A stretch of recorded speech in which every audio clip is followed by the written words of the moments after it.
Audio Jungle.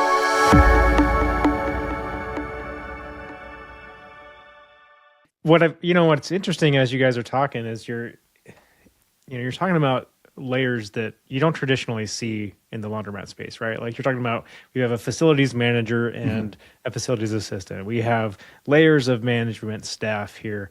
Can you just talk a little bit about why you approach it that way and like why that's important as you think about kind of building this out as a kind of a multi-location business? Yeah, it didn't happen overnight. Certainly. Really, Liberty Laundry's history really comes from learning by doing. Literally, when Dad opened his first store, he had a cot in the office because he was working 16-hour days. He didn't have any staff. He just opened his doors. And because he was trying to just get every last dollar out of the store, because this was his life savings going into building that store, offering the full-service drop-off laundry service, because, just right from the start, just trying to maximize that revenue and quickly learning that that customer service, treating every customer as though they belong and they're wanted and they're very much needed is one of those key pieces to it all. And learning how do you hire somebody, and then building out a operations manual and attendant handbook. And our secret weapon was that my mother was a former hospital administrator, and so experience with writing job descriptions and help wanted ads that are compliant and set clear things, and just being determined on building these systems over time. When we opened store number 2, that's when I came on as like the first manager or store manager of that location. But as when we opened our third store, that it came to a point where I was just real clear with my parents saying, like, we need a store manager at each location. We can't just be me and you kind of overseeing staff across 3 locations. So, but that's a hard thing to do, right? Like if it's, and you probably ran into this on the wash dry full POS side too. Like you're building a business, you're starting it up. It's like you feel that pressure, that stress, and you're trying to not spend more money than you're bringing in, right?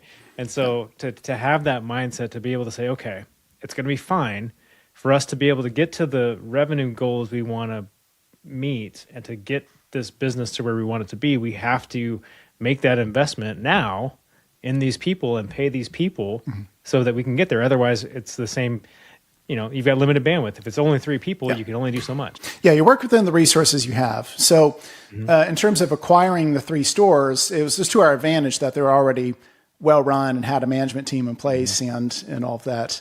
And I was intimately familiar with all the systems because I helped build all of them. But I've spoken about this before at CLA events and at the Clean Show and being on a panel talking about these things. But obviously you work within the resources you have. And when you're just starting out with a new laundromat and you don't have established revenue or customer base and all that, that's more challenging. And you have to do a lot of stuff yourself. And we've done it all ourselves. We've grown all that way.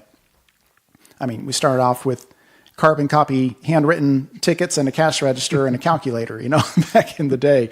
I did that for years before computerizing. But anytime you're having to solve a problem more than once, like it comes up again, and you've seen the scenario again, maybe the situation's different, but that's the same beats, to it.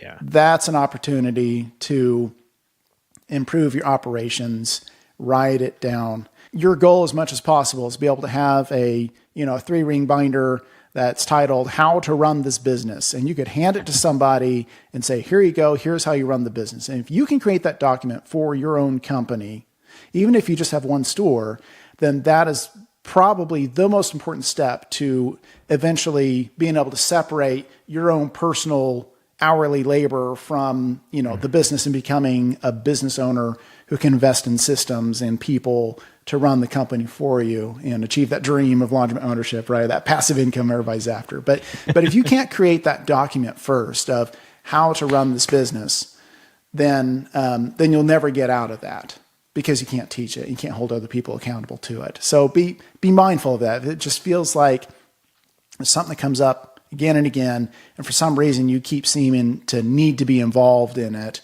Yeah. but it's the same thing that you've solved before. Write it down. Yeah, that's really good because it really is like so many people get into, entrepreneurship and all they do is just create a job for themselves. And that's not what it's supposed to be, but that's where we end up living for much longer than we should. That's for sure.